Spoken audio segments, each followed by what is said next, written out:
Hello, and thanks for listening. This is Undefinable, an AAGC original podcast. Hi, Kara. Hi, Jenna. How are you doing? I'm good. How are you? I'm so good. I'm so good. We got some purple lighting today, and it makes me happy. I'm feeling good about that as well. I feel like it's very on brand. Yeah, I mean, obviously. Very lavender. Fits our little mic. What are these things called? Flags. Flags. Thank you for the technical term. You can't see them, but they're lavender. They're very cute. Know. The more you know. You learn something new every day. I am so excited for our guest today. She is a dear friend of mine. I don't know if you've gotten a chance to talk to her. I've only met her at AAGC events, 2 events, and so we've been like, hey, and she's like so vibrant and she's amazing. Vibrant is the perfect word for her. So she excited. Always has the best energy. Yes. Very warm, very warm. Our guest today is the incomparable Sarayu Blue. Oh. She is a stage, film, and television actress. And while Blue may have at once been more well-known for her sharp comedic timing, she was in all of the most amazing comedies. This perception shifted when she got the opportunity to show her range in the Amazon limited series Expats, starring Nicole Kidman and directed by Lulu Wang. The role of Hillary became a meaningful highlight in Blue's career. But before Expats, a defining moment for Blue was becoming the second South Asian American woman ever to lead an American sitcom. Thank you. I paused for applause because we absolutely need that, which is huge. She starred as Emmett in the NBC comedy I Feel Bad, produced by Amy Poehler. Blue began her career in David E. Kelley's medical drama Monday Mornings and was a series regular on shows like the CW's No Tomorrow. She also co-starred in the Children's Hospital spinoff Medical Police, along with getting to play some of her favorite roles in Netflix's one of my favorites, Never Have I Ever, the second and third installments of To All the Boys I've Loved Before, and the Universal feature Blockers, just to name a few. I know. It was a long resume. And she will next be seen in Netflix's highly anticipated Unaccustomed Earth, starring opposite Frida Pinto. Damn, girl. I mean, she be busy. She busy. She is booked and busy. And we're so excited to talk to Sarayu today. Amazing. Let's do it. Let's do it. Hello, everyone. We have Sarayu Blue here with us. Hi, welcome to I'm the actually podcast. moved already because you said my name right. Like that. Well, how could we not? I mean, does Bless that happen you. a lot? Wait, let's start there. Oh, What's going on? It's just all day, every day. But you know what? It's such a weird thing because, yes, that it's an uncommon name, but it's even uncommon among the South Asian community, I feel like. So then I feel like there's just a general confusion. Like, it's very universal.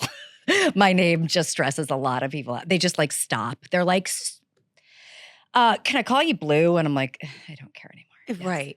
I mean, no. No. Exactly. No, but B, it's so interesting because I feel like names are so important. They're such a part of our identity. Yeah. And there are people out here memorizing all sorts of very, very long names and long things. And why is it always, I feel like it's always the Asian names. They're like, there's not even that many syllables in your name. Right. There's 3. Yeah. No, it's one of those things though, because it's like, I mean, I do think it's not just Asian names, but I will say that it's a lot of, it is an interesting thing that I have seen the trajectory of, we all have.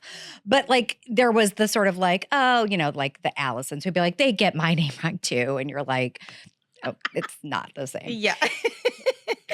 I feel you try to empathize. Right. By the way, that's a made-up human. I'm not. But I'm just saying, there was that, and then there was the people being like, "Can I call you Sarah?" And I'd be like, "I don't know. Can I call you Salad Bowl?" Yeah.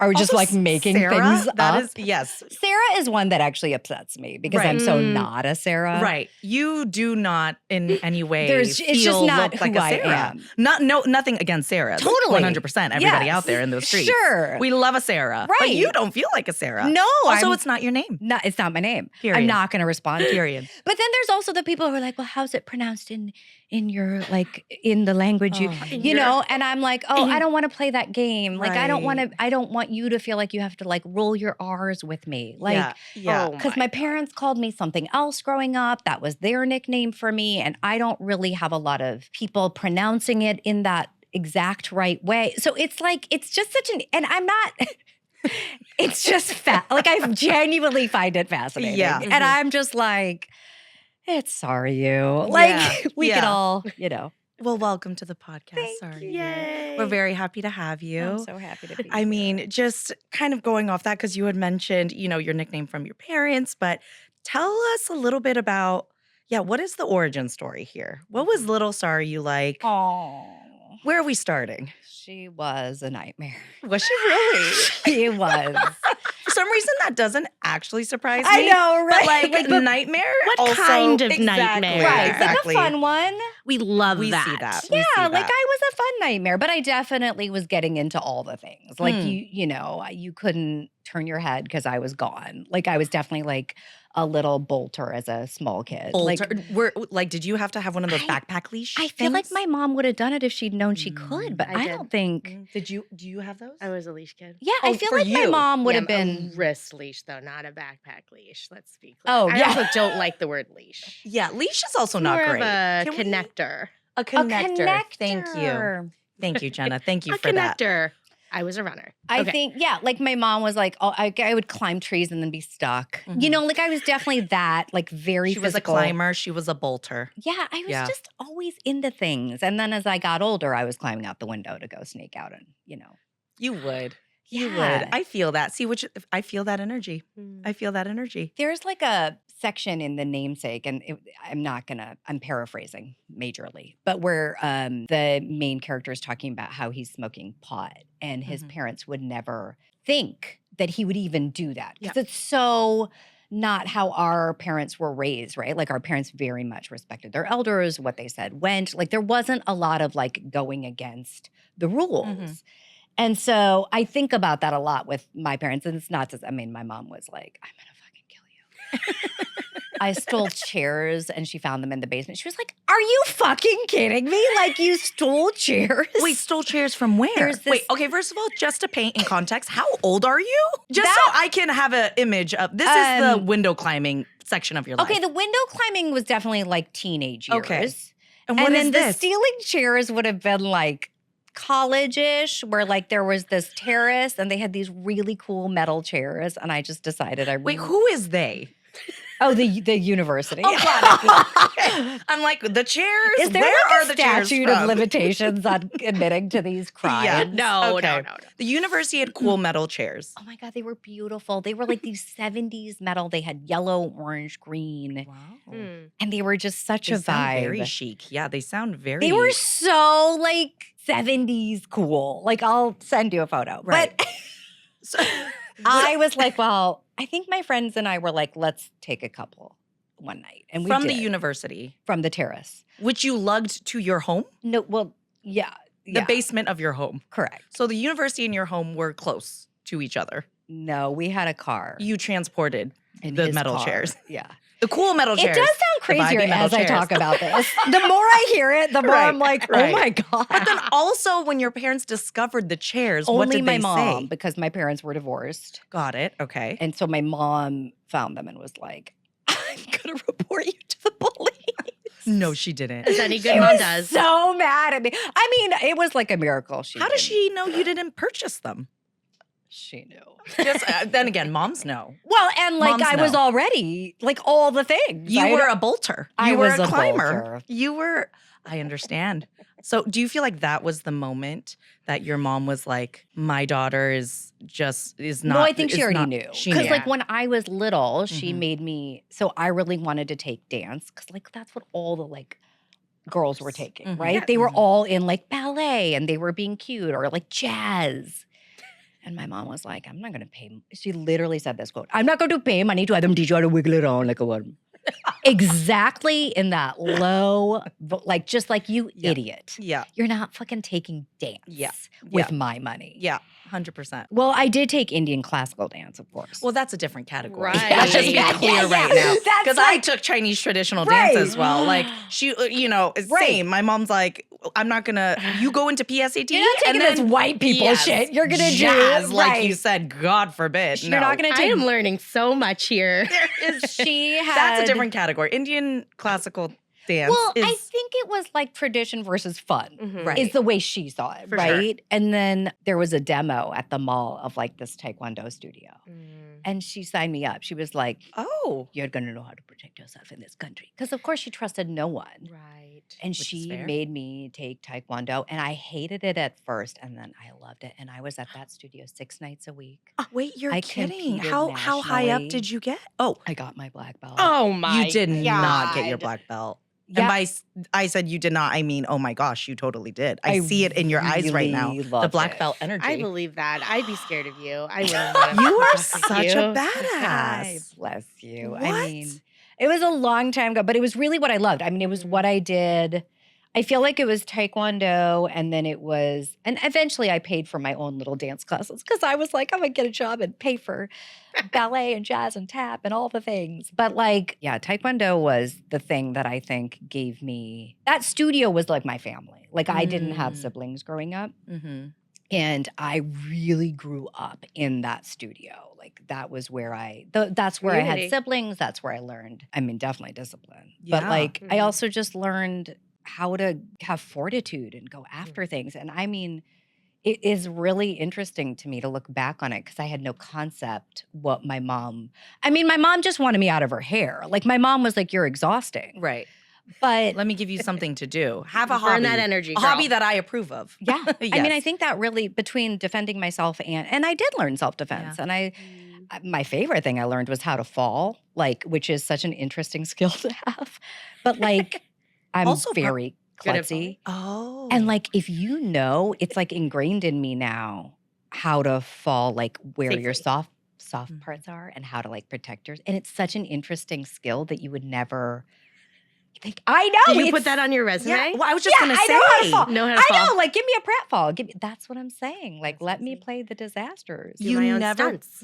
you never would have known back then how much it would be so helpful. I know. In multiple facets of It's your life. such a great skill set. Like if I were a parent, which I'm not, I would legitimately be like, are there classes to teach my kids how to Yeah. like have awareness on how to fall? Like Mhm. defending yourself and how to fall are two amazing life skills.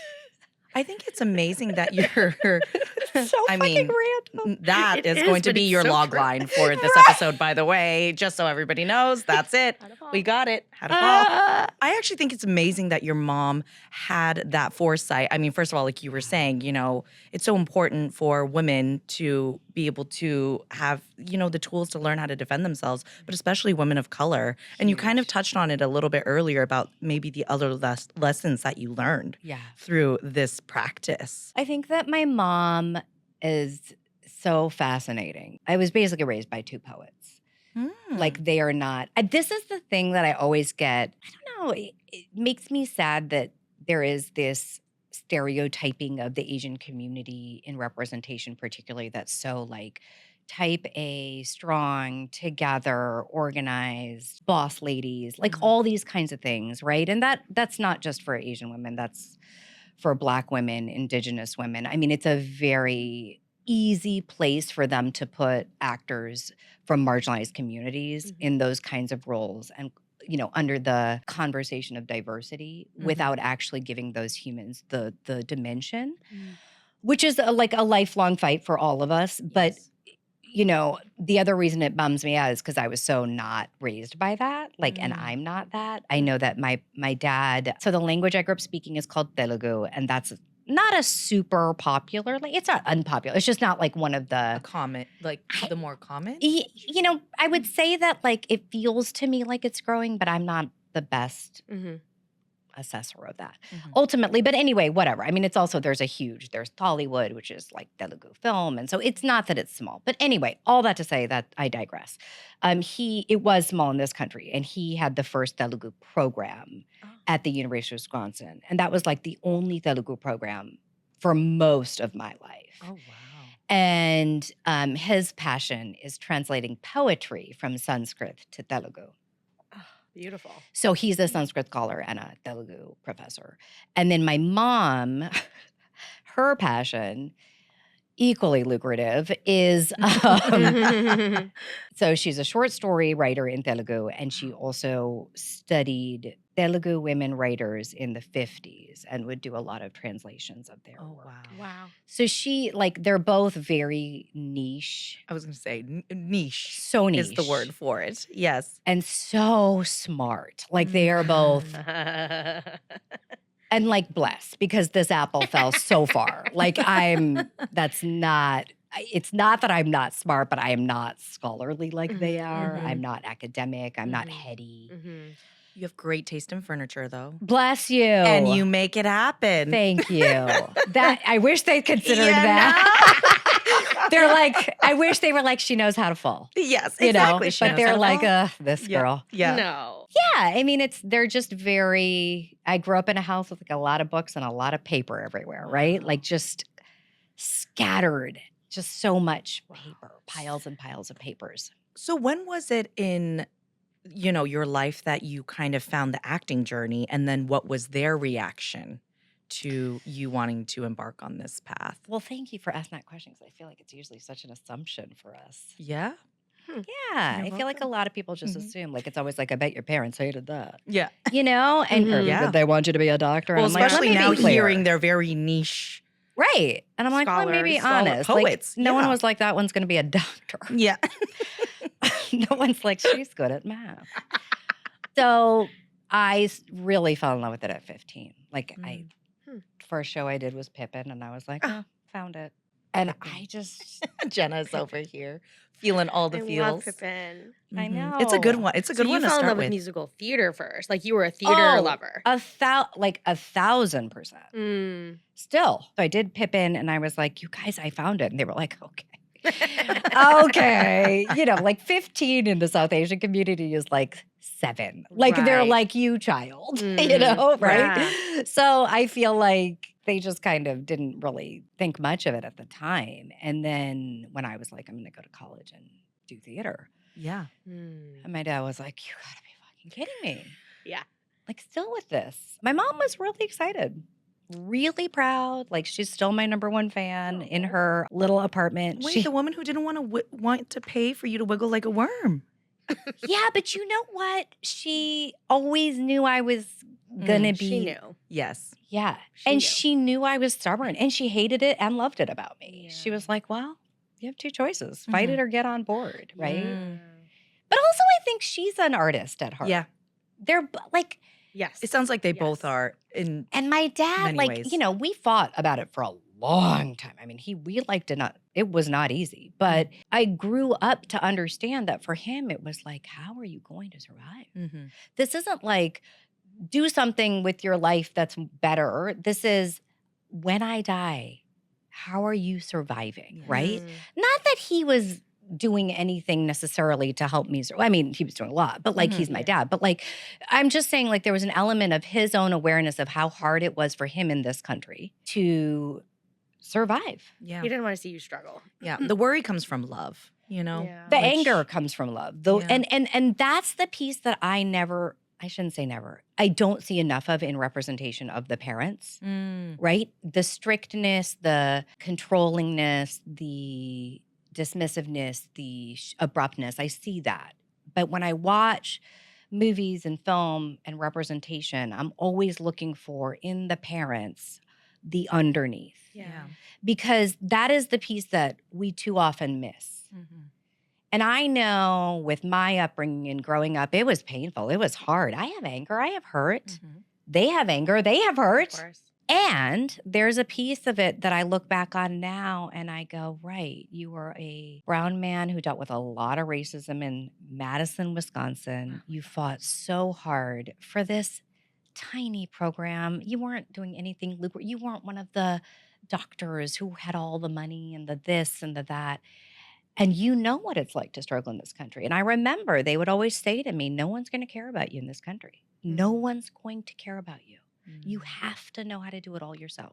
And what a message, right? Like as a kid, you're like, that's heavy.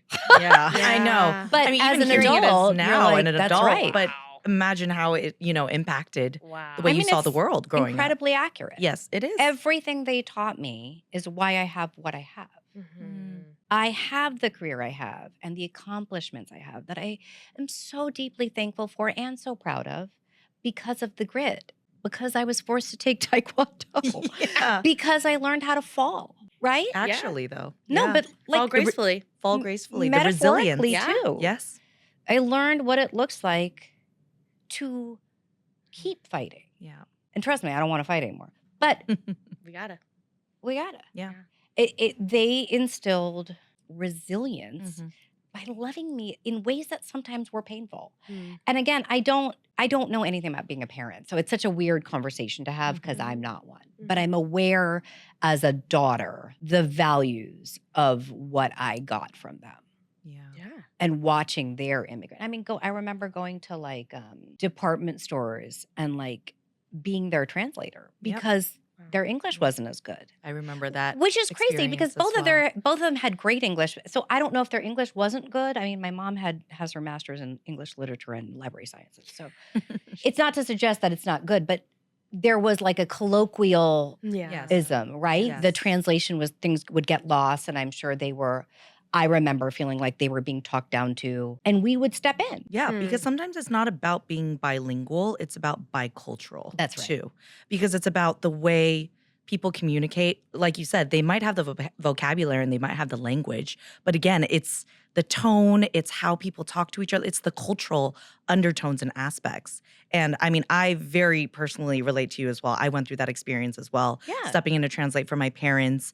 And I remember as I was getting older too, thinking back to some of these moments and having honestly such moments of, I guess the word is shame, because I remember when I was younger, there were moments where I would be embarrassed, you know? And now as an adult looking back on that, I'm feeling so just like stupid and silly about that, you know? And being like, how could I be embarrassed of my parents when all of these sacrifices, but also like I was 12, like I was 13, you know? Well, like and it's so much for a little set of shoulders. Yeah. It's so much. It is so much. There's too much information for your little shoulders, right? Or your little shoulders or my little shoulders. Like we were in this crazy in between.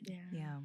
And everyone was. Our parents were in a crazy in between. Oh, and even crazier than us. I mean, think about all the things they had to contend with, you know? But also they are being parents and, you know, so it's like, So I think it's one of those things where how great that we now as adults can look back on it with that understanding, with that love, with that gratitude. That's like such a gift. Yeah. Okay, Kara, can we talk about this new Undefinable crew neck that you're wearing in lavender? It's so good. Not even just I'm wearing, you're wearing too. We're both wearing because it's so good. And your hat with the new Asian American Girl Club logo, brand new font, rebrand. We're loving it. And this is our very own Undefinable merch. Yes. So exciting to wear this out. It's the best. It's so exciting and it really just makes it feel real. Yes, I love wearing this out and about. I love seeing other people wear it. And it's just a really good reminder of like why we do this podcast. It's to connect with our listeners, connect with our community out there. So this is just be still my beating heart. It's just the best. It's so cozy. It's so soft. So if you want your own, you can get it only at AsianAmericanGirlClub.com. I mean, back to your dad, like saying, you know, it's going to be, nobody's going to care about you. Like that's a lot for a little kid, right? But as a parent, like he was speaking from his lived experience. 1,000%. We're not all going to get it right, but he was saying the right thing to you, right? Like there was a sentiment that resonated with you that you took until now and will take, right? Like that got you the incredible career that you've had and the life that you've had because you're resilient and you know how to fall and get back up. Yeah. You know? It's a wild thing. And like even with my mom, like I just feel like I look at how much she was wronged by this culture and by the university's program. Like so many went through this where her degree wasn't going to be recognized. Her master's in India won't be recognized in the States, which is crazy because the education system was so incredible. Yeah. But because her degrees weren't recognized, she was going to have to start all over with her. And you all look that at the time and it's like, you know, and I watched her reinvent herself so many times. so many times. Like, it's crazy, you know. She worked at a real estate company to try to figure out to make money after the divorce, and then they were racist. And so then she ended up like starting her own company, and Mhm. she would go and like put up those fucking Get it, mom. she was hardcore, and like, and it was hard. Yeah. It was really hard on her. Yeah. Yeah. So like when I see her sometimes, and if she has moments of anger, I'm like, yeah, I would Valid. too. Yeah. Exactly. Yeah. I would too. I mean, this idea of reinvention, which I think a lot of, especially children of immigrants, Yeah. can definitely relate to, just, all of our parents' stories. It's interesting to tie it to kind of what we have chosen to do, which is for our career, we reinvent ourselves every time, right? Mhm. Based on whatever character that we Right. get to play. Right. Yeah. Are there any, I mean, again, before you came, we went through your very incredible resume. I was like, this is so insane. Stacked, absolutely stacked. But out of, some of the roles, you've played such incredible roles. Are there any that stick out to you when you were talking about, kind of the dimensions and what you've gotten a chance to Oh, tackle that without has a doubt. been, I that feel has stood out bad. for you? I feel bad. Mm. You know, it's not lost on me that many of the most dimensional roles I've played have been created by Asians and South Asians. Mhm. So, one of the first interesting roles I got to play was Dr. Nopur on Monday mornings. And that Mhm. was in 2013. And that was my first series regular that went to series. And that was created by Sanjay Gupta. The book was, Yep. so it was based on the book. David E. Kelly did the series, and that role was very true to the book. I remember that. And, she was really, really quirky and interesting and dimensional and feisty and strong, but also kind of a mess. And I'm always looking for the mess. That's Mhm. the thing that excites me. Like, I'm really uninterested in sort of the minute someone's like strong boss lady, whatever, like those kind of roles. I just find, for me, I just think our community plays a lot of those, and Yeah. that's great. Yeah, Yeah. there's also a space for that as well. It of is. course. It's just for me as Yeah. an actor, I'm excited by the mess. Yeah. Right. And what I loved about I Feel Bad, which was created by Asim Batra, she really created this woman who was so ridiculous and flawed and petty, and like she was all the things. She was based on like the I Love Lucy's and the, like I got to do physical comedy. I got to do, there were episodes where we're like lying to our children. Like, it's great. Yeah. It's so stupid and ridiculous and funny and like really, really smart comedy. Yeah. And that's my love. I miss her every day, and I will until probably the day I leave this earth. What a gift. I mean, honestly, what a Yeah. gift to have gotten the opportunity to tackle a role like that. Huge. And that role, like I've told the story before, but I tested for that role opposite 3 white women. Wow. That role was not written in South Asian. That role, I'll never forget it because I had not worked in a long time, and there had been, without getting into a lot of details, like in a project that I could have tested for, but I was like, I don't like it. Mm-hmm. It's sealing in a stereotype that I just don't want to be a part of. Sure. And I remember saying to my husband, like, I really don't want to do it.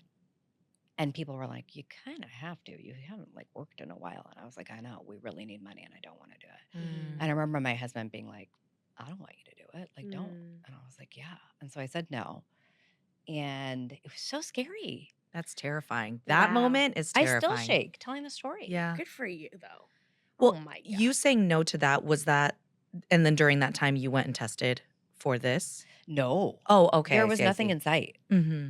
Mm-hmm. And I Wow. remember really even having to like, I mean, I was a lot of people were like, you need to do this. Yeah. Mm-hmm. And I was like, I'm not going to do it. And I remember like even like having to speak with one of the people involved directly. Like, I was like, why do I have to do Yeah, Oh right. my Why gosh. can't, like, I feel like Maybe not. people pass for their clients all the time. Yeah, Like, where why were the am I reps? having Where to be were like, the I have reps? to tell you. Yeah. Wow. And I was like, all right.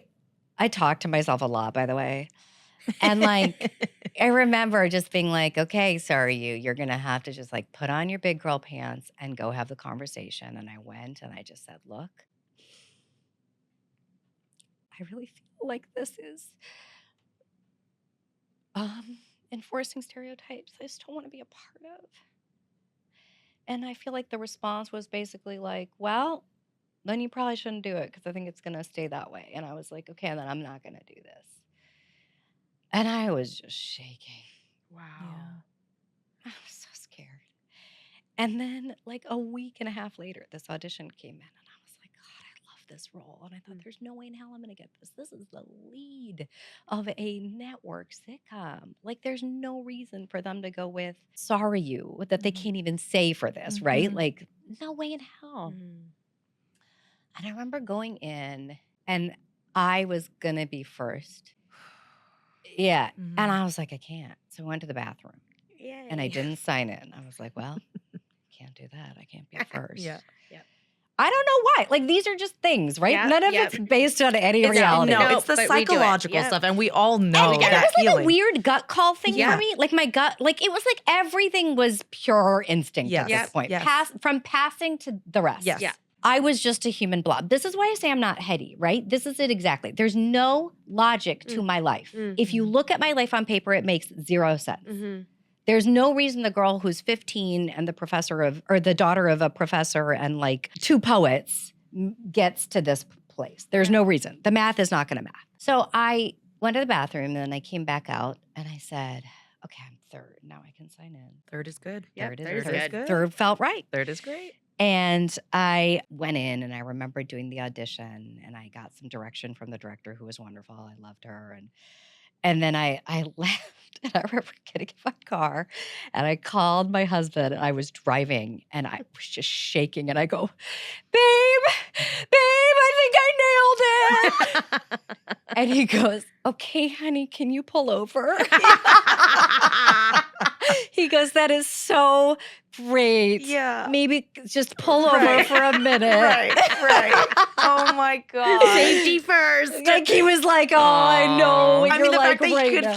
hear it in your voice too. I mean, I think I shook for 2 weeks. Yeah. Wow. Right. And then Oh man. and then I got the call that I was testing. It was a live test. So I did the studio test and then I did the network test. And I remember going in for that and seeing like 3 white women in me. And I've always said that should be the name of my book. My memoir, 3 white women. And, everyone was lovely and everyone was great. And everyone would have been great. It was a really great group of actors. And we did the tests. And I remember I had a friend who worked for Universal at the time. And I just got a text being like, how you doing?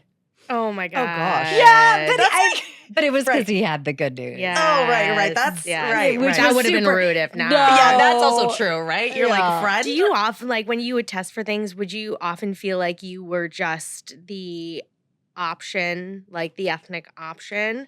Or did you test against a lot of white women, or was it often that you were going in for a role that was written for? I did not test against a lot of white women. I feel like often it was the rule that they were like, we want to go ethnic, we just don't know what kind. Or there were, I will say from a lot of my career, and I do think this is why my career has been very spotty and zigzaggy, primarily because opportunities have been very limited. And because of that, like there would be like an Indian role and South Asian role, right? And then there was like a bunch of us. Yeah. And I think I have primarily been cast in roles that are written South Asian. Got it. Which is why it's been few and far between. Sure. Why there are long stretches of just Sure. not working. And it's why I'm very, very aware of what that looks like to just go a long time and not have an opportunity. Yeah. I mean, wow. I mean, just even, hearing your story with all the roles. And I mean, in a way, though, you following your gut, like you said, has led to every single thing. Because you said no to that thing that felt so inherently wrong to you. Yeah. But imagine if you were shooting that or you said yes to that and you booked that, you wouldn't have auditioned for this That's it. next thing. I mean, it's obviously, like you said, it's terrifying. We all know how terrifying it is to say no in an industry that has made us feel like everything is so scarce, right? Like it's like unlearning scarcity, but to follow your gut, what a lesson. Yeah. And it's the only thing that's ever made sense to me. And it's the only reason I have the whole life I have. It's why I have this amazing marriage to my husband, who I love so much, but he was a gut call, like in a weird way. And I think that like all the good things in my life have been because I sat, didn't talk to people, and listened. to my body, Mm. not because I made decision by committee. And the problem is more committees are gonna come from scarcity mentality than a good gut call. Groupthink is rarely Damn. going to be, especially in our industry, right? It gets harder and harder. Yeah. Because now post-strike, there's less opportunities. So then it becomes, well, there's nothing else out there. Right. And, your choices are either work or make nothing, do nothing. Maybe I go back to bartending. I don't know. It's one of those things. And so, I think there's something very real about it. And I certainly don't judge anyone when it comes down to making those calls. Sometimes you just take the job. I mean, Yeah. it's not to say that I haven't had to take jobs. 100%. I've taken lots of jobs that I needed just cause, right? 100%. I can't have Based off circumstance, timing, right. whatever is happening in life. Yeah, there is no judgment when it comes to any of that stuff. There's no right or wrong per se. the You do what you have to opportunities do. are too limited for us to start judging each other. Right. on Yes. those There's no things. luxury. Yes, There is simply no Right. luxury of judgment. I mean, the freedom to be selective. Yeah. What a dream. Yes. Yes. That sounds beautiful. And It's- ultimately, it really just comes down to for me, a gut call, and also just being able to be like, all right, what feels right? We should all take a lesson out of your playbook. I know. It's truly. Leading with the feeling. It is real to be friends with me, sis, because I believe it. I have friends that I'll just be like, well, you're going to have to sit with that and feel that. Yeah. You can't always just feel better. Mhm. There isn't always recently I was talking to a friend. She was like, yeah, I kind of get to the gym. It always makes me feel better. I said, you might have to not feel good for a little while. And I'm sorry. I know that sucks. Just trust feelings in the sense, not to be reactionary, right? Not I don't react from feelings, but I will feel them Yeah. until the clarity comes. Hmm. I'll sit. Wow. And that is a skill because, like you said, I think yeah. many people don't know how to do that. It is so much easier to go from one thing to the next and one day to the next and, use the distractions and all the things that we need to get done in life. And suddenly, before we know it, all this time has passed. And, did you actually take the time to sit with how you are feeling? That's the thing. Period. And it's it's easier until it's not. Yeah.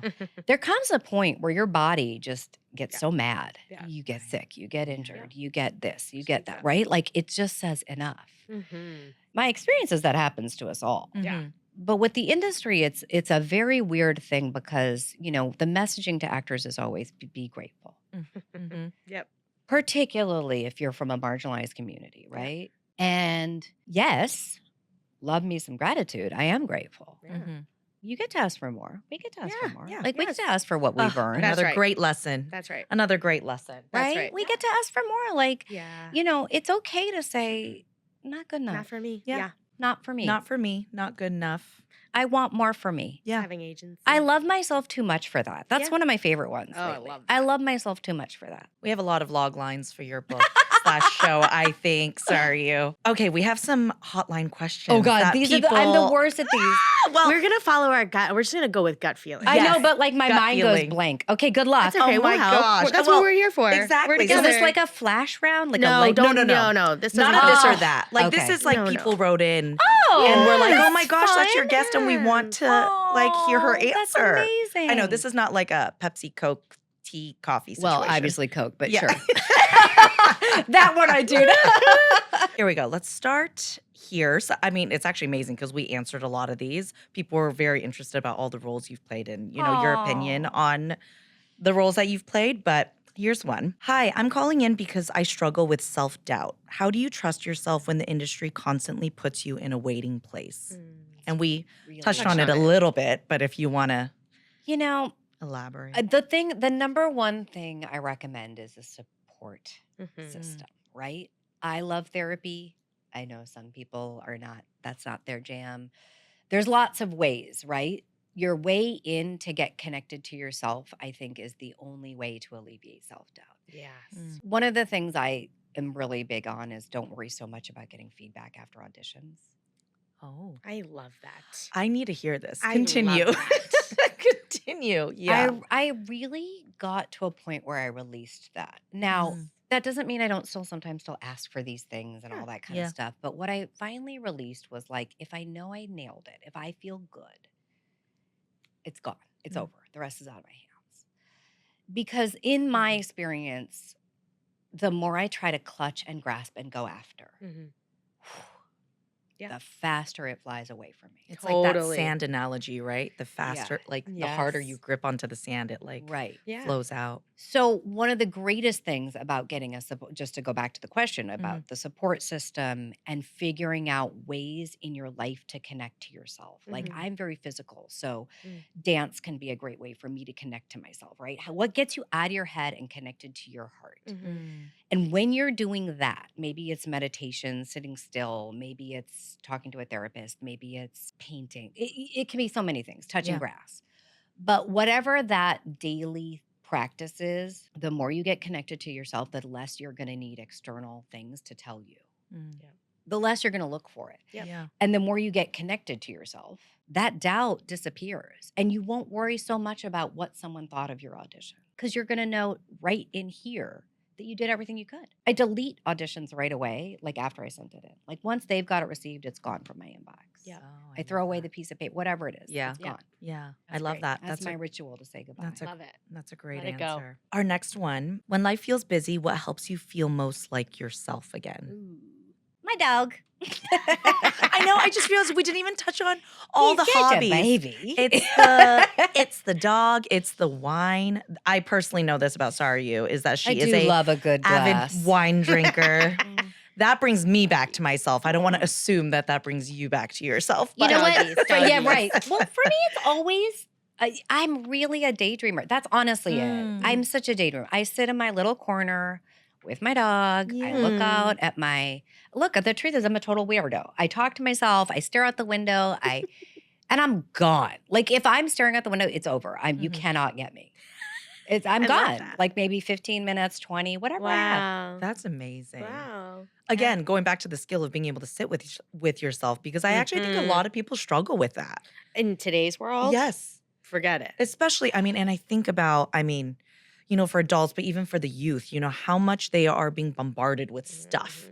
Like even when it comes to their attention Constant spans, stimulation. Yeah. I see that for us too when we're just like mindlessly scrolling and anything from billboards to commercials to we're constantly There being was an inundated. article about how like taking like all the social media apps off your phone Yeah. and only logging in on the website and not using your phone as much for, I don't know, scrolling and buying and shopping and all the things can help you get your focus back. And I Yes. tried it and I was like, wow, that's real. Yep. Yeah. Yeah. It's Do really you real. still do that? I go through phases. Okay. I'll be honest. Just curious. But it does help me when I'm like working a lot because then I'm too busy and Right. whatever. But in general, I do try to delete social media off my phone, just so that it just to Forces try to you get to more sit with your present. time, I yeah. do think focus is going to be something we're going to really want Oh, for yeah. ourselves. Our I kids think. and being bored. And also just like brain health and Yeah. like just basic things, cognitive function, Yeah. critical thinking. Okay, I think we have time for one more. How do you take care of yourself emotionally when you're pouring so much into your work? You know what? That is one that's such a great question because I feel like it's a tough balance. Yeah. This last job I was doing was really all consuming and it was a good 5.5 months. Wow. And I do think it's very difficult to maintain like connection to ourselves when if you're doing 12 to 14-hour days, if you're trying to like, which by the way, I love it and that's amazing. But when you're doing those really, long, like how do you find time to be connected to yourself and I think that that's just a skill I'm still continuing to learn because it tends to be feast or famine. Like I tend to be like, there's nothing. So I have lots of time to take care of myself. Yes. And then you get to have a job and you're so excited and you just want to like all in. nail it and throw yourself in and it's all consuming. And then you're like, oh, fuck, I totally forgot about all the things that I want to do to take care of myself. Right. The 0 to 100 life is Balance. real. It's a really intense experience. Yeah. And I think it's a dance. And I think a big part of emotional health for me is really, again, connecting to myself. Like, how does this make me feel? Am I people pleasing? Am I doing this because they think I should? Am I doing this because it feels right to me? I tend to be really big on advocating for these characters of color, and so there comes a point where it's like picking the battles and then learning when it's time to go, actually, I have to surrender here Yeah. and see if there's a different lesson for me. I mean, it's just like the dance of being a human in the world. Yeah. Totally. I wish I Totally. could say there was some wonderful like thing I could put in a bow, but the truth is We're all still figuring it out. We're figuring it out. like every day just Yeah. existing is like its own little Figuring adventure. Own it little battle. This role you were just talking about is for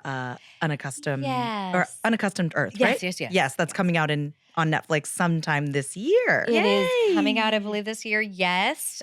We don't have a date yet, so Okay. we'll see. But I'm Okay. really excited about it. It's just so close to my heart, this one. Oh, I mean, this one's how like, exciting. it's hard to even put to words because I'm still like processing coming out of it. Yeah.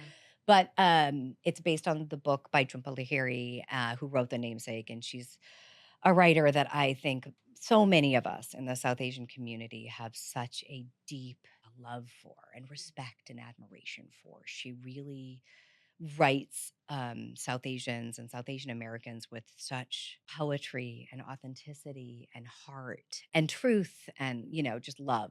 And she just has such a tender touch to the way she writes Beautiful. humans. And I think that the show is just so meaningful to all of us. The showrunner Mathri did an incredible job of bringing these humans to life. It's a book of short stories, so she really had to like weave everything together. And it's such a beautiful, delicate, gorgeous show. Oh, Wow. that's so exciting. I mean, we Can't obviously wait. will be tuning in. We can't wait to support you, Yes. all of our listeners as well. you. And I think we're at our time. But Yes. thank you so Thank much for you coming on so and much. giving us your time today and all of the incredible, I mean, Nuggets. truly, in 1 hour, how many life lessons? How many lessons can we learn? Wow, you're amazing. Well, I Amazing. mean, that's the treat of getting to talk to both of you, to be honest. It Thank you was so just much. Such a delight. Thank you. Thank you. Thank you for coming. Yay. Flicker, you and me. Oh my God, you give me. Oh my God, you know. You've been listening to Undefinable, an AAGC Originals podcast brought to you by Asian American Girl Club. Executive produced by Ali Maki, Jenna Ushkowitz, Tia Sam, and Kara Wang. Edited by Jacob Ho. Intro music by Gloria Kim. Thanks for listening.